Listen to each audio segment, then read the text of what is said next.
Welcome back to Mama's Meal Mastery. Today, we're making some irresistible grilled shrimp tacos with creamy cilantro sauce. Let's get started by seasoning 2 pounds of shrimp with paprika, garlic powder, dried oregano, cumin, red pepper flakes, and salt.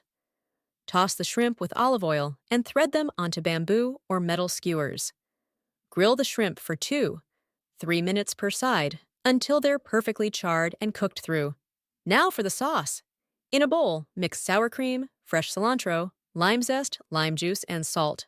For an extra crunch, shred green cabbage and red cabbage and mix them with minced jalapeno. Time to assemble. Grab your grilled shrimp, place them on warm corn tortillas, add the crunchy cabbage mix, and drizzle generously with the creamy cilantro sauce. Garnish with lime wedges and fresh cilantro. If you're loving this fresh taco recipe, give us a yum in the comments, and we'll send it to you.